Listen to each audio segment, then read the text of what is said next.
아르미님을 소개시켜드리도록 하겠습니다. 아르미님 오늘 하시고자 하셨던 말씀 한마디 해주세요. 아프리카 시청자 여러분 대단히 반갑습니다. 저는 광주에서 왔고요. 제가 광주에서 이번 서울까지 오게 된 이유는 여러분 잘 알고 계시는 천안함 진실 알림이 신상철 대표 그리고 삼성과 11년째 단기 필마로 맞짱 뜨고 있는 조성구 대중소기업 협회장 그리고 광주에 행동하는 구성인이고 대한민국 성서번역의 대신 사람님 세 분의 요청으로 중앙선관위의 개표 부정과 개표 변화에 대한 진실을 알려야 한다는 강력한 요청으로 서울에 와서 선거소송인단과 함께 진실을 알리고 있는데요. 안타깝게도 온라인에서는 열심히 하고 있는데 오프라인에서 아직 기회를 만들지 못하고 있습니다. 사실 오늘도 자유발언 예정이 있었는데 갑자기 취소가 됐고요. 지금 한 3번째 되는데요. 내일 또 뭐라고는 합니다. 기대는 하겠는데 어떻게 될지는 분명하고요. 그래서 선거소송인단에서 이런 식으로는 시민들께 거리에 있는 시민들께 알릴 수 없다는 그런 생각에서 특별한 방법을 창안을 해서 시민 여러분을 직접 거리에서 찾아뵐 수 있는 기회를 갖고자 합니다. 관심과 성원에 감사드리고요. 국정원은 꼬리이고 수리탄입니다. 중앙선관위의 개표 부정, 개표 조작은 진짜 몸통이고 핵폭탄입니다.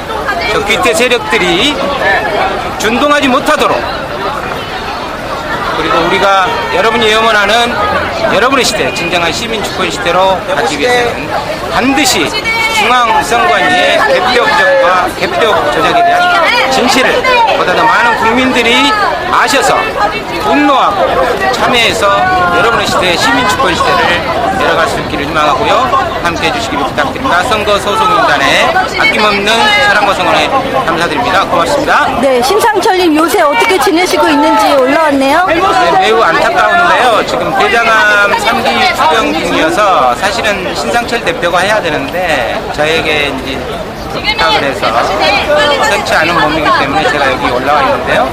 신상철 대표는 현재 창원에서 방사선 치료를 12차를 받아야 되는데 현재 6차를 지금 받고 있습니다. 한 10월 정도에 끝날 예정인 것 같은데요.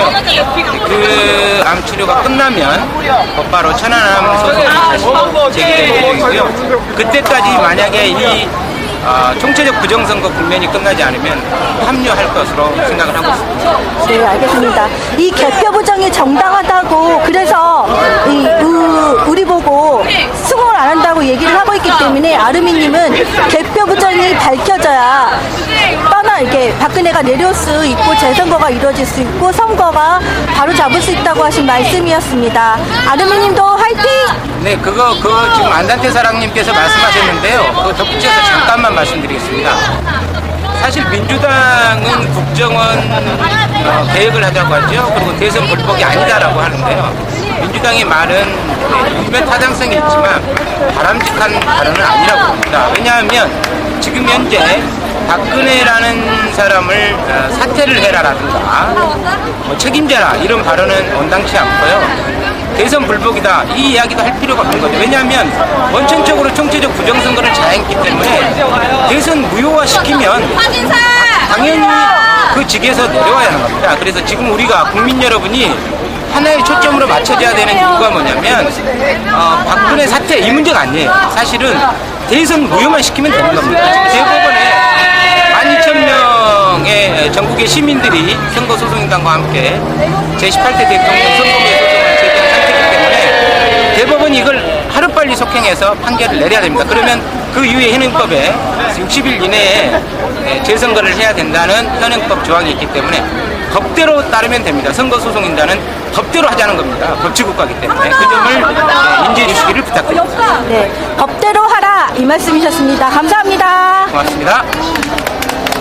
제가 또 한 분을 또 알고 있습니다. 여러분들 지금 법적으로 공부를 하고 있는 대학원생이신데요. 특이하게 헌법을 공부하고 계신 분이세요. 그래서 이 헌법적인 공부 면에서 이 부정선거에 대한 말씀을 한번 해주시면 해주시기 바랍니다. 성함이 어떻게 성함 안 하셔도 되죠? 네. 그러면 이제 공부하시는, 헌법을 공부하시는 입장에서 이게 왜 문제가 되는지 얘기 좀 해주시기 바랍니다. 예, 제가 지금 말씀드리고 싶은 바는요, 지금 앞서 두 분께서 말씀하신 그대로입니다. 여러분께서 지금까지는 2월 말부터 국정원 대선 개입에 대한 비판만 있었습니다. 그리고 지난 10일 토요일 시청광장에서 있었던 범국민대회, 2차 범국민대회까지 범국민대회에서도 일체 지난 대선이 개표 조작에 의한 부정선거라는 말은 아무도 하지 않았고요. 그리고 그 범국민대회를 주최하고 있는 시국회의 측에서도 개표 조작에 의한 부정선거라는 이 목소리가 나오는 것을 가로막아왔습니다. 여러분들 어떻게 살펴야 한다고 생각을 합니다. 이번 일은 일개 정보기관이 불법적으로 선거에 개입해서 여론을 조작하고 표심을 왜곡하려 한 정도의 사건이 아닙니다. 작년 12월 19일 18대 대통령 선거 당일 저들은 조직적으로 개표 조작을 자행해서 대선 결과를 거짓으로 꾸며냈습니다. 그 증거는 산처럼 높이 쌓여 있습니다. 그 중에 몇 가지만 증거를 말씀드리겠습니다. 먼저 투표자 수입니다. 지난 대선 당일 중앙선거관리위원회에서 투표자 수를 발표한 수치와 중앙선관위에서 자료를 보내서 각 언론사, 방송 3사에서 발표한 투표자 수치가 모두 제각각 저마다 다릅니다. 진실이 하나로 정해져 있는 것처럼 투표자 수는 하나로 정해져 있는 것인데 각 방송사마다, 그리고 그 방송사의 수치를 보낸 선관위의 개표자 수치가 모두 다 다른 것입니다. 저들이 만약 정정당당하게 공명정당하게 떳떳하게 개표 과정을 완료했다면 투표자 수가 하나로 정해져 있는데 그것이 방송사마다, 그리고 그 수치를 보낸 선관위 수치와 모두 제각각 다를 수는 없는 것입니다. 그것은 어느 한쪽이 속였거나 아니면 두 쪽이 모두 속였다고 볼 수밖에 없는 것입니다. 실제로 중앙선거관리위원회는 대선 당일 투표자 수가 3,072만 1,459명이라고 발표를 했습니다. 그런데 대선 당일 SBS 개표 방송에서는 개표 93.2% 시점에서 이미 선관위가 발표한 투표자 수치를 넘어선 수치를 말을 했고요. 그리고 SBS 개표 방송 화면에는 총 투표자 수가 3,357만 122명이라는 수치가 나와 있습니다. 그리고 투표율은 82.9%라는 그 화면이 남아 있습니다. 저는 82.9% 이것이 지난 대선의 실제 투표율이었거나 실제 투표율에 가까운 수치였다고 봅니다. 그렇다면 중앙선관위는 실제 투표율을 약 7% 이상 속여가면서 지난 대선 결과를 거짓으로 개표 방송에 내보낸 것입니다. 투표율 하나를 속였다면 다른 모든 것을 속였다고 볼 수밖에 없습니다. 다른 모든 것을 제대로 발표하면서 투표율 하나를 속였다고 볼 수 있겠습니까? 투표율 하나를 속이면서 다른 하나는 모두 다 사실대로 발표했다고 볼 수 있을까요? 그렇게 볼 수 없습니다. 법을 공부하시는 학생으로서 그냥 법대로만 하면 된다 이 말씀이신 거죠. 법대로만 하면 되는데 이것이 안 맞고 그렇기 때문에 조작이다 이렇게 얘기를 하시는 거고, 이제 예를 들어서 얘기를 하신 것 같습니다. 이제 법률학적으로 이게 지금 선거법을 안 지킨 걸로 선거 무효 소송이 들어갔지 않습니까? 이 부분에 대해서 한 번 더 짚어주시겠어요?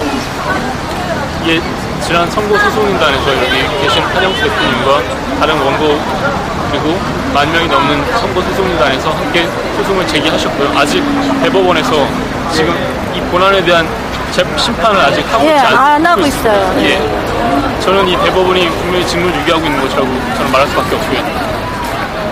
그리고 이미 밝혀진 바대로 저들이 투표 과정에서 써서는 안 될 전자개표를 써서 개표를 했고, 그리고 당연히 해야 할 수개표를 하지 않았기 때문에 이는 분명히 공직선거법 제178조를 위반한 불법 행위이고요. 따라서 이에 대해서 대법원에서 분명히 밝혔어야 하는데 아직 밝히고 있지 않은 것은, 그리고 재판 기한을 넘겨서 아직까지 재판 결과를 내놓지 않고 있는 것은 당연히 책임져야 하는 사안이라고 저는 봅니다. 그리고 공직선거법에서 위반이 돼서 정당한 선거의 요건을 위반했기 때문에 헌법에 따른 주권자인 국민이 제대로 주권을 행사한 선거라고 전혀 볼 수가 없는 것입니다. 따라서 이번 선거는 불법 선거, 부정 선거라고 말할 수밖에 없습니다. 네, 감사합니다. 이 법을 공부하시는 분조차 이것이 안 지켜진 것이다라고 얘기를 하셨습니다, 여러분. 이번에 부정선거 꼭 밝히고 개표 부정, 국정원 선거 개입, 여론 조작을 한 시발단, 총체적 부정선거 밝히고 투표소를 개표소로 꼭 만들어서 우리가 다음에 주권을 잃지 않는 그런 선거 방법을 꼭 확립하도록 해야 되겠습니다. 감사합니다.